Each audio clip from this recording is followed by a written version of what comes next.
Hello, VLA students. This is Miss Likins again. I'm glad everybody is back from their vacation.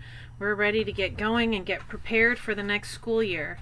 What I'm going to talk to you about today is completing your financial aid forms. You will be completing your financial aid forms if you're planning on going to college next year for the 2020-2021 school year. A couple of things that you need to know is that you should look for the federal student aid .gov. That's a great place to get information, and it's reputable, so you're not going to get scammed by anything. You should look at the MISSG, which is the Michigan grants, scholarships and grants. And those are two really great sites to help you get started in financing your future endeavors for education. So when you go to complete your FAFSA, there are 7 things that you need to know, and that's why I'm on this site. You're going to need to create an FSA account. That's your federal student aid account. When you complete this, you'll make a username and a password. Put that somewhere, because you will need that for as long as you plan on going to college, and then even afterwards to pay off any kind of student loans.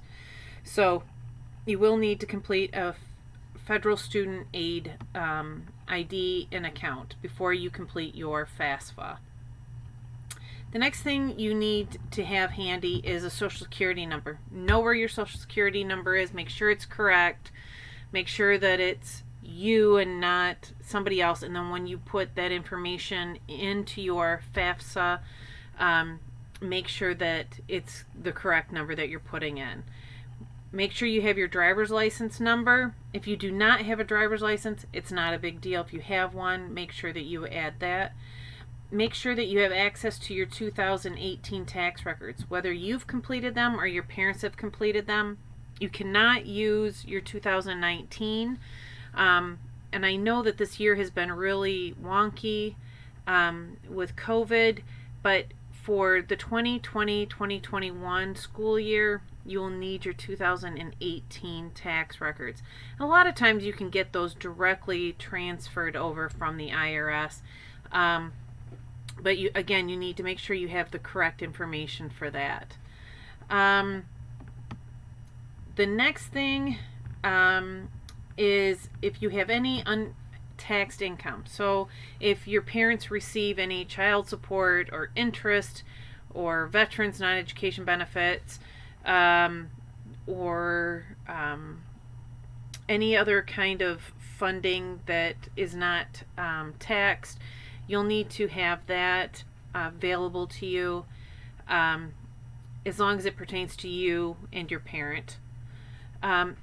You need records of any assets. Maybe you have some investments, or your parents have investments. You need to make sure you have those things available to you. But you don't want to over-report and you don't want to under-report, because you don't want it to come back to say that you don't get any financial aid, or that you were fraudulent in completing your FAFSA, because then you would not be able to get any student loans, federal student loans, or the Pell Grant. So make sure that you put you have that kind of information. Most people don't have a ton of assets, so it's not a big deal. Then you will need a list of schools that you plan or that you're interested in attending. So anything that you've applied to, you've been accepted to, or you are interested in, you'll want to list. I recommend always putting the most expensive school at the top, because then that's how they're going to base your financial aid. So if you plan to go to the community college or U of M, you'll want to put U of M. It costs more money to go to U of M, and then they can make those adjustments so that you can afford to go there. So those are 7 things that you will need. Now I'm going to switch to another form. When you fill out your FAFSA, again, create your federal student aid ID. You will complete your FAFSA form at FAFSA.gov. So make sure you click and you select that that site. There are other sites that will complete the forms for you, but then they charge you something, and you can complete it for free, and it should take probably 45 minutes to complete. If you are if you are not on your parents' taxes and you're an independent student, then you will only need your tax information. But up until the age of 24, usually you need to have some adults or parent or guardian's tax information on there, even if they're not planning on paying for your school or helping you with it. You'll need to fill out your student demographics section. This is the information about you. Your parent can help you complete that. You will list the schools again to which you want your FAFSA information to go to, and again, select your most expensive school first. You will answer any dependency questions.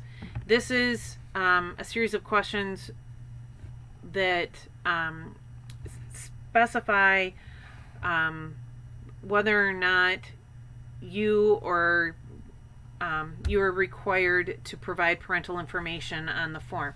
Now, if you are a ward of the state or foster, you will not have to complete any of this information out. You just indicate that you're ward of the state or foster student, and then it'll bump you right on to the next thing. You will fill out any kind of parent demographic section. Again, your parents might need to be a part of that because you will need dates of birth, marriage information, divorce information, that kind of stuff. And then supply your financial information. Again, I recommend going right to the IRS and having your tax information brought over. If you do not have that opportunity, then hopefully you can get that information right directly from your tax return for 2018, 2019, or 2018. After that, then you will sign your FAFSA. It will not be submitted until there's an electronic signature. The electronic signature is a matter of your first name, your middle initial, your last name, and your last 4 digits of your social security number, and possibly your parents' information for that. So make sure that that gets signed. Otherwise, it will not be submitted. And once you've submitted it, your FAFSA, you will get a pop-up, and it'll indicate to you whether what your family's financial burden would be. My children, my financial burden is $800 per student. That is not what I'm going to pay. I always end up having to pay about $6,000 a semester, but you will have an indication of how much the federal government thinks that you can afford to pay for your education.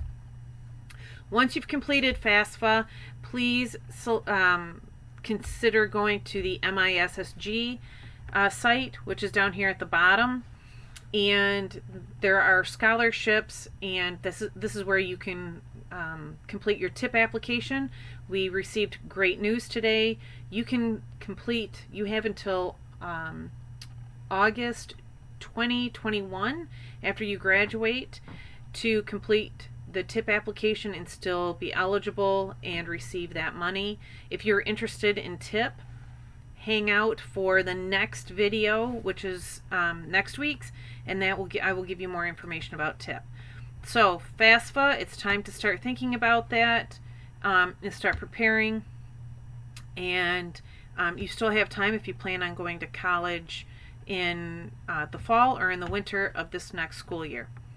Thanks so much. I hope everybody's safe and well, and we hope to see you all soon back in the building.